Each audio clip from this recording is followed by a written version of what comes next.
வணக்கம், வரவேற்கிறேன். முதல் பாட்டுல நிறைய தகவல் பார்த்தோம். அதை பார்க்காதவர்கள் அதை பார்த்துட்டு வந்தா இதன் தொடர்ச்சி புரியும். சரி, நம்ம 2ஆம் பாட்டுக்கு போவோம். மற்ற என்பிஎஃப்டி செக்டரோட ஒப்பிடும்போது ஸ்ரீராம் ஃபைனான்ஸின் வளர்ச்சி நல்லாவே இருக்கிறது. அசெட் குவாலிட்டி, வாராக்கடன், NPA, capital adequacy ratio CAR பத்தி ஏதாவது டேட்டா இருக்கிறதா? ஒரு ஃபைனான்ஸ் கம்பெனிக்கு இது ரொம்ப முக்கியம் இல்லையா? அசெட் குவாலிட்டி மற்றும் மூலதன வலிமை ஆகியவற்றில் ஸ்ரீராம் ஃபைனான்ஸ் நிறுவனம் சமீபத்திய காலாண்டில் நல்ல முன்னேற்றத்தை கண்டுள்ளது. நிறுவனத்தின் மொத்த வாராக்கடன் கிராஸ் என்பிஏ விகிதம் கடந்த ஆண்டிலிருந்த 5.32% குறைந்து தற்போது 4.57% என்ற நிலையை எட்டியுள்ளது. அதேபோல ஒதுக்கப்பட்ட தொகைகளுக்குப் பிறகான நிகர வாராக்கடன் நெட் என்பிஏ விகிதமும் குறைந்து 2.49% உள்ளது. முன்பு 2.64% இருந்தது. இந்த 2 விகிதங்களும் குறைந்திருப்பது கடன் மேலாண்மை வலுப்பெற்றுள்ளதை காட்டுகிறது. மேலும் நிறுவனத்தின் மூலதன போதுமான விகிதத்தை கேஆர் குறிக்கும் அளவீடு 20.68% என்ற மிகவும் வலுவான நிலையில் நீடிக்கிறது. அவர்களுடைய லோனில் முக்கால்வாசி சிவி மாதிரி ஆசெட் பேக்ட் லோன்ஸ், அதாவது செக்யூர்ட் லோன்ஸ் என்று சொல்லியிருக்கிறார்கள். இது ஓரளவுக்கு ரிஸ்கை குறைக்கும். அடுத்ததாக டெக்னாலஜி இன்னோவேஷன் பக்கம் போகலாமா? டெக்னாலஜி விஷயத்தில் ஸ்ரீராம் ஃபைனான்ஸ் ரொம்ப சீரியஸாக இறங்கி இருக்கிறார்கள். ஸ்ரீராம் ஒன் என்று ஒரு சூப்பர் ஆப் கொண்டு வந்திருக்கிறார்கள். ஒரே ஆப்பில் பல சேவைகள், லோன் அப்ளை செய்வது, இன்வெஸ்ட் செய்வது, இன்சூரன்ஸ் எடுப்பது, பில் பே செய்வது, ஏன் டிக்கெட் புக் செய்வது வரைக்கும் எல்லாம் ஒரே இடத்துல. இது ஒரு பெரிய விஷயம்.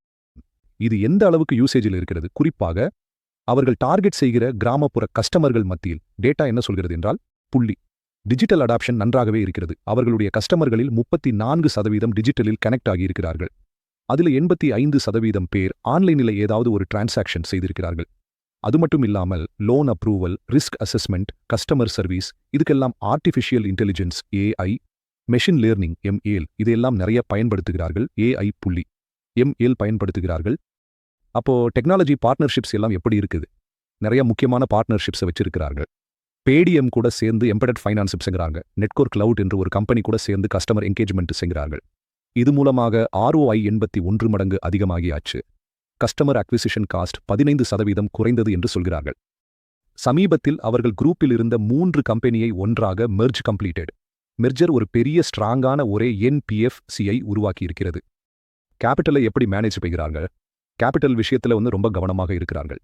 வளர்ச்சிக்கு பணம் தேவைப்படுகிறது. அதனால ஃபாரினிலிருந்து 1.3 பில்லியன் ஃபண்ட் ரைஸ் செய்திருக்கிறார்கள். இன்னும் ஒரு 250 மில்லியன் ரைஸ் செய்ய பிளான் இருக்கிறது. ஃபண்ட் ரைஸ் செய்கிறார்கள். அதே சமயம் ஷேர் ஹோல்டர்களுக்கும் டிவிடெண்ட் சரியாக கொடுக்கிறார்கள். FY 25இல் லாபத்தில் 25.6% டிவிடெண்டாக கொடுத்திருக்கிறார்கள். இவ்வளவு பலம், பிளான்ஸ் எல்லாம் இருந்தாலும் ரிஸ்க் இல்லாமல் இருக்குமா? நம்ம ஏற்கனவே கிராமப்புற பொருளாதாரம் பற்றி பேசினோம். வேற என்ன முக்கிய ரிஸ்க் இருக்கிறது? சிவி செக்மெண்டில் இன்னும் கான்சென்ட்ரேஷன் அதிகமாக AUM மில் 45% இருக்கிறது. ஒரு ரிஸ்க்.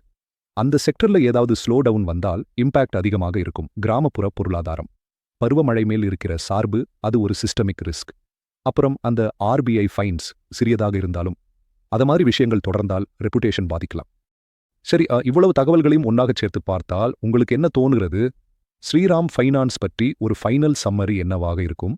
ஸ்ரீராம் ஃபைனான்ஸ் நம்ம இந்தியன் ஃபைனான்ஷியல் சர்வீஸில், குறிப்பாக கிராமப்புற அரைநகர்ப்புறங்களில் ரொம்ப ஆழமாக வேரூன்றி இருக்கிற ஒரு பெரிய பிளேயர்.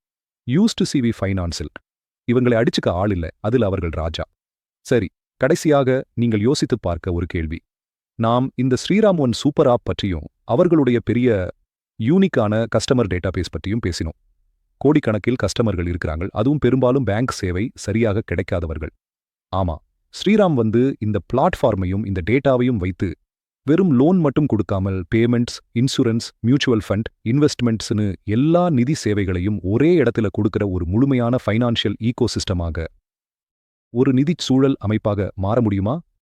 அப்படி மாறினால் இன்னைக்கு மார்க்கெட் அவங்கள வேல்யூ செய்கிறத விட பல மடங்கு அதிகமான வேல்யூவை அவங்களால் உருவாக்க முடியுமா? சரி, மீண்டும் சந்தோப்போம். எங்களால் முடிந்த வரைக்கும் ஒரு ஆழமான ஃபண்டமெண்டல் அனாலிசிஸ் கொடுத்துருக்கோம். உங்களுக்கு இது பிடிச்சிருந்தால் ப்ளீஸ் சப்ஸ்கிரைப், ஷேர் மற்றும் கமெண்ட். உங்களுக்கு எந்த கம்பெனியோட டீடைல்டு அனாலிசிஸ் வேணும்னு சொல்லுங்க. என்னாண்டு சந்திப்போம். வணக்கம். ஆனா இது எந்த நிதி ஆலோசனையும் இல்லை. அது நீங்க ஞாபகம் வச்சுக்கோங்க. This is purely for educational purpose only. Please double check the data and do your own analysis and contact a CB advisor. This analysis is based on publicly available information as of November 2025. For the most precise and recent financial metrics, referring to the company's official quarterly reports and investor presentations is highly recommended. Thanks all.